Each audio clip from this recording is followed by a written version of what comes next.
श्री राम मेरे प्यारे मित्र। तो मैं बहुत बढ़िया हूँ और आशा करता हूँ कि भाई और मेरे प्यारे बहन आप भी पहले से अच्छे होंगे। तो आज एक इंस्पिरेशनल स्टोरी बताने जा रहा हूँ जो आपके अंदर एक नया ऊर्जा, एक नया जोश, एक नया उम्मीद, एक नया विश्वास भर देगा, अंदर एक साहस भर देगा।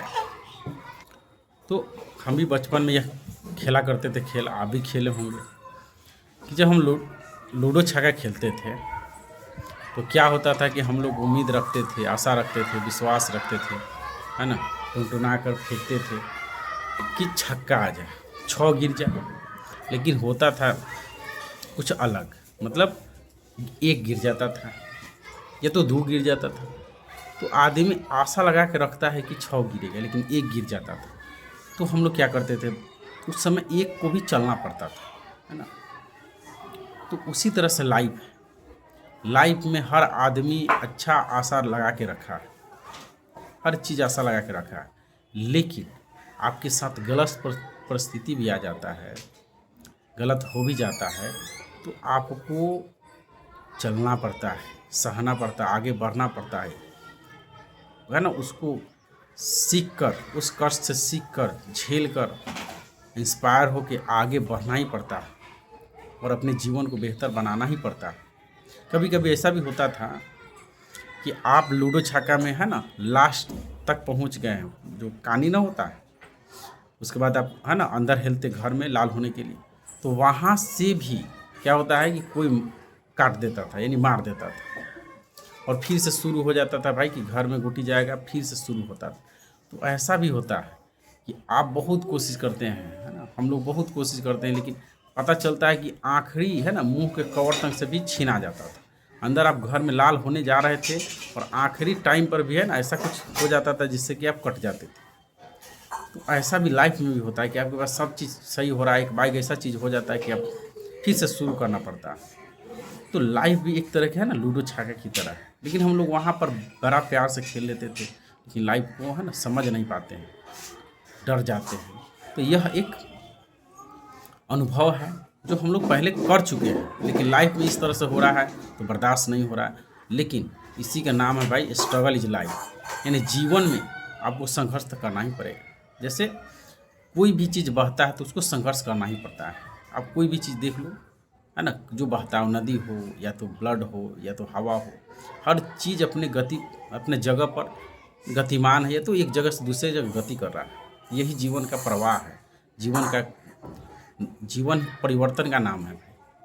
तो मेरा कहने का मतलब यह है भाई कि आपके जीवन में एंजाइटी, डिप्रेशन, ओसीडी, जो भी ओवर थिंकिंग, नेगेटिव विचार, उतार चढ़ाव, मतलब आर्थिक, धन दौलत, पैसा, रिलेशन, हर तरह के आपको आएगा मुसीबत।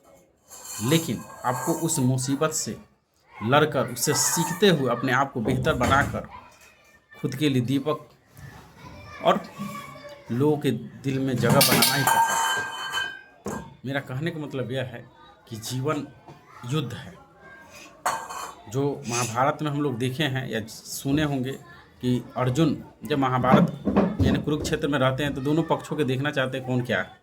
जैसे देखते हैं कि इनमें कौन अपना है, कौन क्या है ना, तो वह डर जाते हैं, मतलब घबराहट, बेचैनी, एक तरह से कह सकते हैं कि एंजाइटी भर जाता है। तो कृष्ण भगवान उनको समझाते हैं कि जो असत के खिलाफ है वो सब अधर्मी है, सत्य के खिलाफ यानी मेरे साथ है वो सब धर्मी है। ठीक है, मतलब जो मानवता की, इंसानियत के साथ है वही अच्छा है, बाकी ये सब तो ऐसे भी मरा हुआ है। जिसका इंसानियत मर चुका है, मानवता मर चुका है, प्यार मर चुका है, तो वो तो मरा हुआ ही है, केवल बस चलता फिरता है, समझ सकते हो। तो इसके खिलाफ आप युद्ध करो। तो यहाँ पर देखो, हम लोग के जीवन में लगातार महाभारत हो रहा है, हर दिन महाभारत हो रहा है, यानी हम लोग महाभारत का ही हम लोग अर्जुन हैं। अब विवेक जो है, बुद्धि है, जो आपके आसपास या कोई भी आदमी आपको सही सजेशन दे रहा है, जैसे होता है ना, दवा कड़वा होता है लेकिन आपको बहुत फायदा करता है। जो व्यक्ति कड़वा बात बोलता है, ठीक है, आपके जीवन में बहुत आपको बुरा लगता है ना, कान को, आपके मन को बड़ा बुरा लगता है, लेकिन आपके लिए बहुत बेनिफिट होता है, बहुत लाभदायक होता है। तो आप क्या समझते हैं कि आप महाभारत के अर्जुन हैं, और यह दुख, कष्ट, अशांति, पीड़ा, लोभ, मोह, संघर्ष, यह सब क्या है? तो कह सकते हो एक तरह के मतलब अधर्मी कह सकते हो एक वर्ड में। तो आप इसके खिलाफ आपको लड़ना पड़ेगा, है ना, इसके खिलाफ लड़ना पड़ेगा, है ना, विवेक से इसको जानना पड़ेगा, सीखना पड़ेगा। इस सब के साथ रह के अपने आप को मन को शांत रखते हुए अपना युद्ध जीतना पड़ेगा। जो अपने मन को यानी अपने आप को समझ गया कि जो ज्ञानेंद्रिय किस तरह से काम करता है ना, मन किस तरह से काम करता है, और खुद को सहज शांत स्थिर रख पा रहा है, तो समझो कि वह अर्जुन है, विजेता है ना।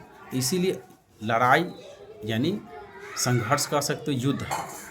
युद्ध करने से ही आपको स्वर्ग मिलेगा।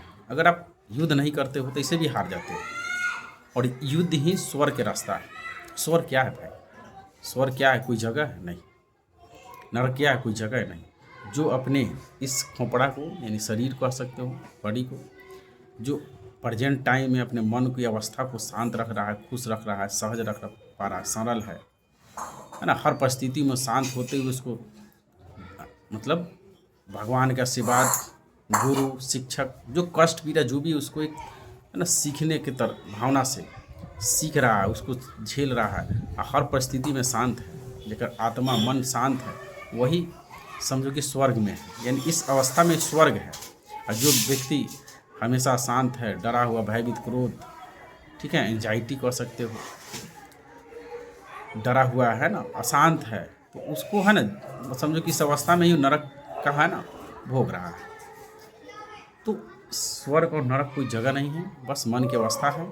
तो मन की अवस्था को अगर आप शांत कर पाते हैं, सहज बना पाते, लोगों के दिल में अपने लिए इज्जत, लोगों के लिए मुस्कान, तो समझिए कि आपके लिए वो स्वर्ग है। तो मेरा कहने का मतलब यह है भाई और मेरे प्यारे बहन कि एंजाइटी कोई रोग है नहीं, भ्रम है, ठीक है। और भ्रम को आप हटा सकते हो यानी सत्य के प्रकाश से। तो हम इतना ही कहें कि आप अपना लाइफ स्टाइल सुधारें, डाइट सुधारें, थोड़ा फिजिकल एक्सरसाइज, मेडिटेशन करें, और ये जो भी चीज़ हो रहा है उसको देखने वाला दर्शक बने, है ना, देखो और इससे सीखो, हताश नहीं हो, निराश नहीं हो, क्योंकि हर ऐसा कोई भी छोटा से लेकर बड़ा जीव है ना, एक बीज को भी वृक्ष बनने के लिए बहुत कष्ट झेलना पड़ता है। आपको पता ही है क्या कष्ट झेलना पड़ता है, मिट्टी के प्रेशर झेलना पड़ता है ना, और मिट्टी के प्रेशर झेल के अंदर से जो बीज आते हैं उसको धूप, छाँव, बारिश, हर तरह की चीज़ को झेलते हुए, कष्ट झेलते हुए है ना उसको वृक्ष बनना पड़ता है। तो आप इतना ही समझिए कि जो भी कष्ट दुख दे रहा है वो आपके लिए है ना शिक्षा की तरह है। आपको अंदर से है ना उस वृक्ष बनाने के मतलब आपका मेंटल और हेल्थ दोनों के अंदर एक वृक्ष की जैसा है ना, पीपल की जैसा, बरगद की तरह मजबूती मेंटल और फिजिकली बनाने के लिए वो परिस्थिति आया। तो आप उसको गुरु मानकर, उसका आशीर्वाद समझकर उसको सहन करें और उससे लड़ें, ठीक है। बस यही एक उपाय है, क्योंकि एंजाइटी कोई रोग नहीं, दवा से ठीक नहीं हो सकता है। पूरा ठीक होने के लिए आपको खुद ही ठीक करना पड़ेगा, ठीक है। तो उम्मीद है कि ये वीडियो आपको अच्छा लगा होगा। अगर अच्छा लगा है भाई और मेरे प्यारे बहन, तो मेरे चैनल को लाइक और सब्सक्राइब करें। जय श्री राम।